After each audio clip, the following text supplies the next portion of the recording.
Hey everybody, Radical Dreamer Steve back at you with another video. Today we're doing my 2022 recap.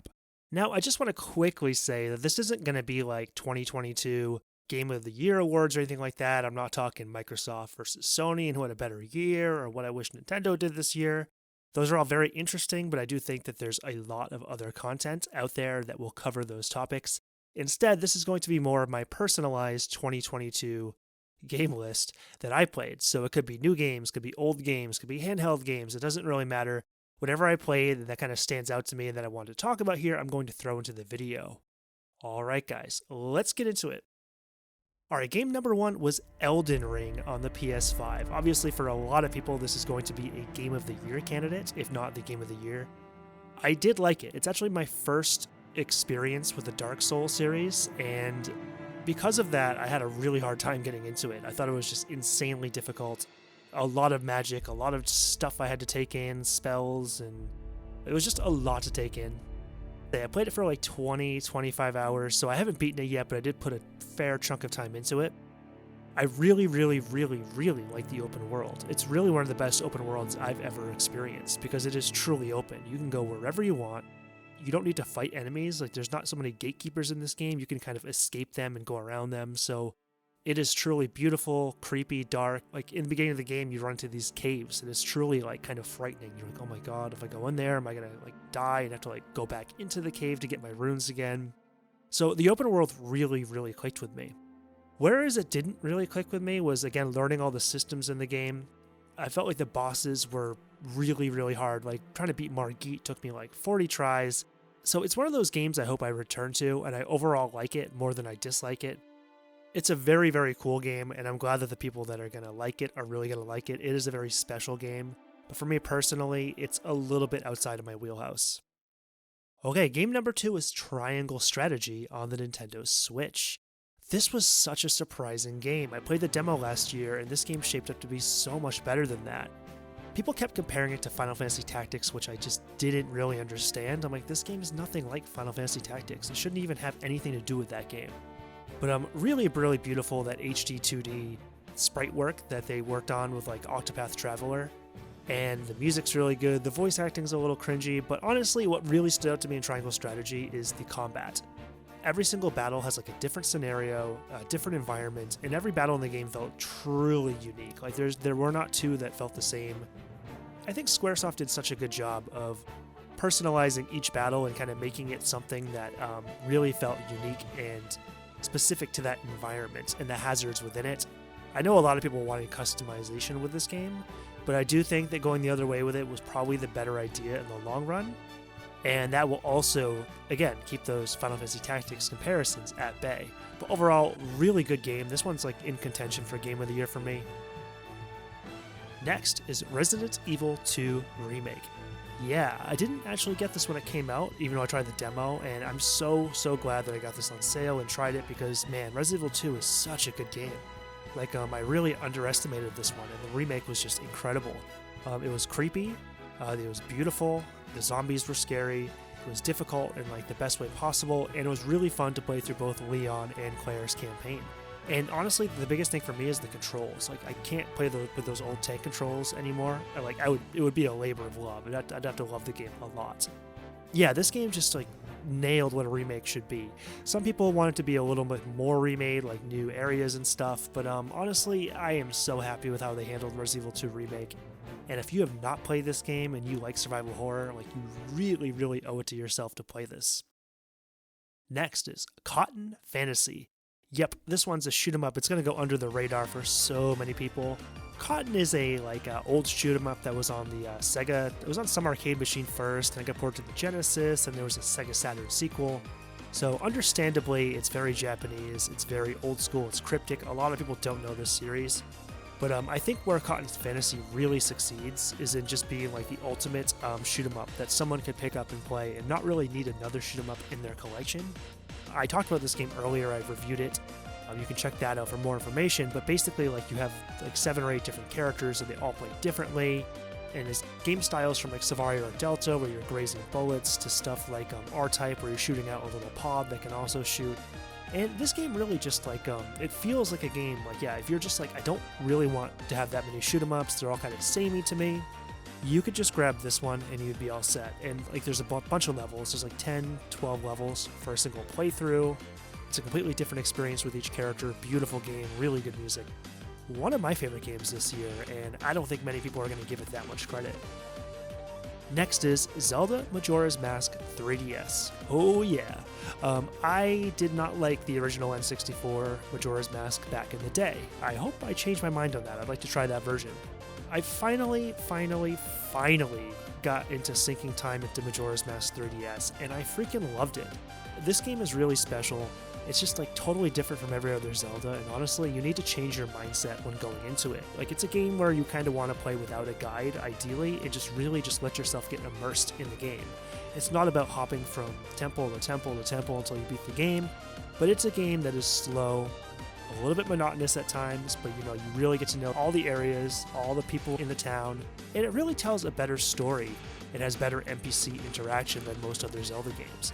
I really appreciate it. Like, I don't think it's my favorite Zelda game, but it might be in my top 5, which for a series that's that good, that's pretty high praise, honestly. So I am so glad that I finally can say I'm on the Majora's Mask bandwagon. And I'm not going to comment on which version's better, because I need to play the 64 version again, but I thought the 3DS version was absolutely fantastic. Love the touchscreen controls.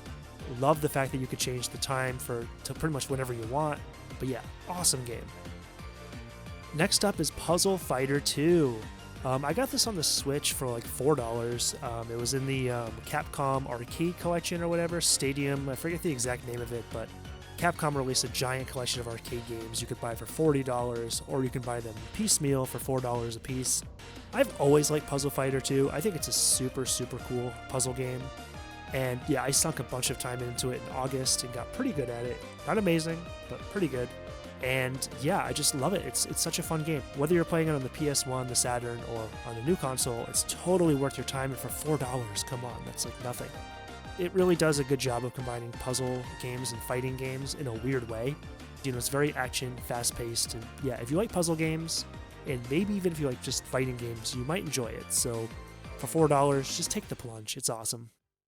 Next up is Stray on the PS5. Now, I just want to first say that I'm super glad that Sony made this like a $30 game and gave it to PS Plus users for free. That's awesome.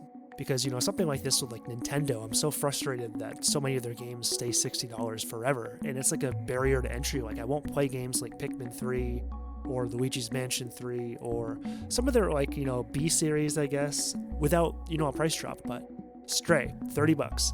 It's only like a 6-hour game. It's a weird one. It's kind of like a simulator meets like a platformer meets like a point and click versus a puzzle game. Really, it's pretty varied. I love cats, first of all. I have 2 of them sleeping right behind me right now. And Stray's just a really cool game. When I was playing it, I was telling my wife, I was like, why don't we have more games that are like kind of like animal characters, like animal centric? Like, it's such a cool idea to see the world from the point of view of a cat. And it was really fun to like run around rooms or jump on tables and knock stuff off, or you know, be able to jump around like these places that humans just couldn't get to. I thought the world was pretty immersive. The story was pretty like forlorn, but also very interesting. I do wish there was more like green environments, but it didn't overstay its welcome. And yeah, Stray's really cool. If you can get it for free on PS Plus, it's so worth the 5 or 6 hours you'll put into it. For $30, I don't know. That's kind of up to you. Next up is Shining Force 3 Scenario 2. This is another game I made an explicit review for on the channel. Sega Saturn game that was originally Japanese only, a strategy RPG, really fun. People should play this if they like Shining Force in general, but more specifically if they like Shining Force 3 Scenario 1 on the Saturn. I love the Saturn, I love Shining Force, so for me it's like a, you know, it's a guaranteed to be good combination. It was a little on the easy side except for the last battle, which was like stupidly difficult, but I really liked it. I thought the storyline was good. It was a good continuation from Scenario 1, seeing Prince Median's side. I love the music. I love the atmosphere. You know, this game just got so much love for, you know, pretty much a game that had like almost no budget and zero respect. So I don't know. I'm going to keep talking about Shining Force whenever I can because I think it's an awesome series, and this game's no exception. I'm going to touch on this one real quick. Tactics Ogre Reborn. I just got that last month. It is cool. It's very cool. It's a really good remake of Tactics Ogre. Much faster.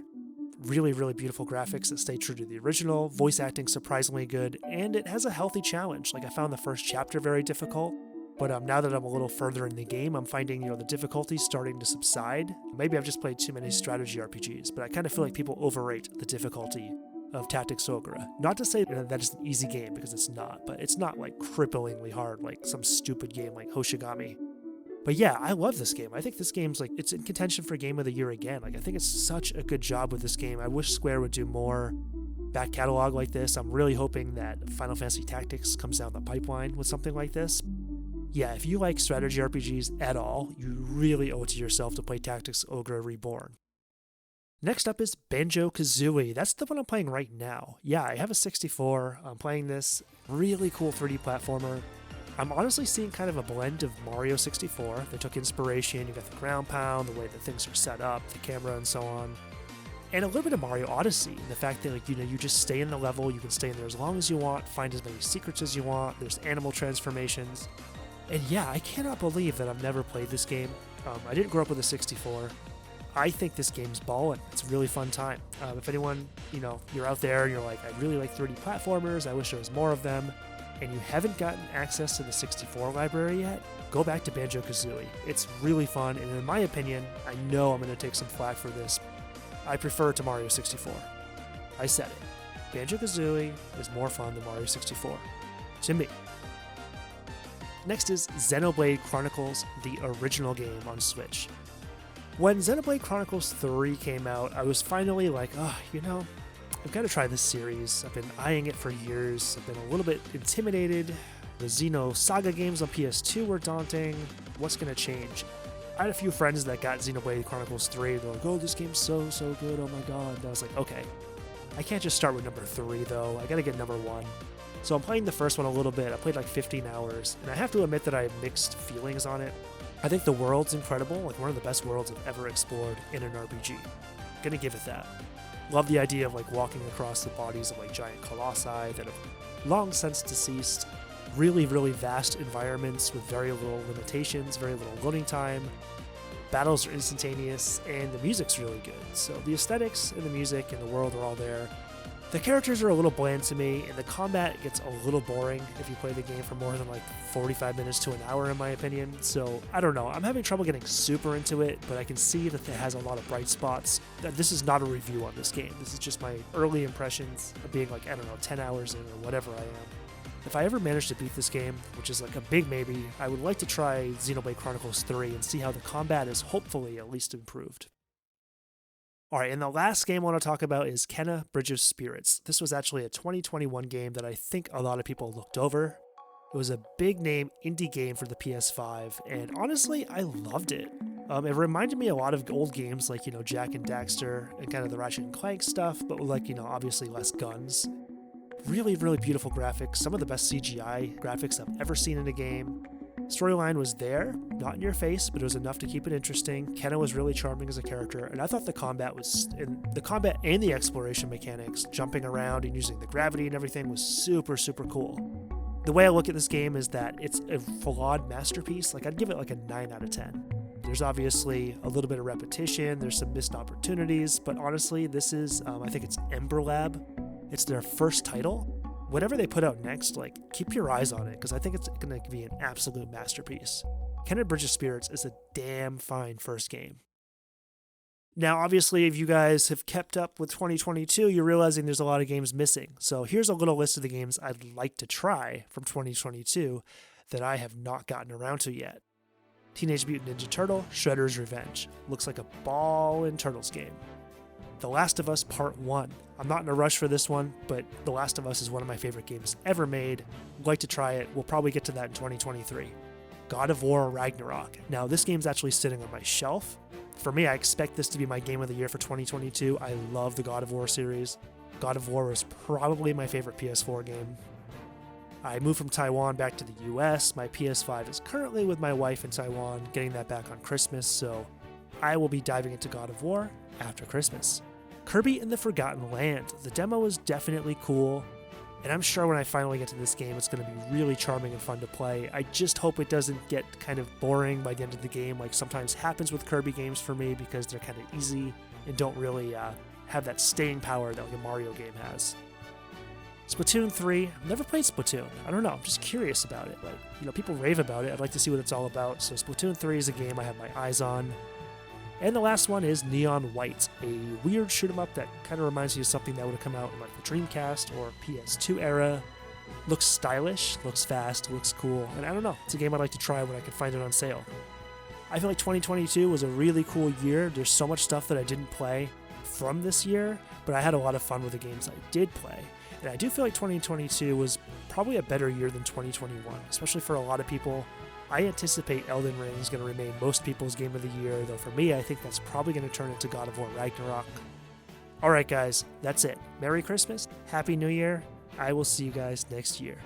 Let me know what your favorite game is from 2022, or just your favorite game that you played in 2022. Alright guys, game on.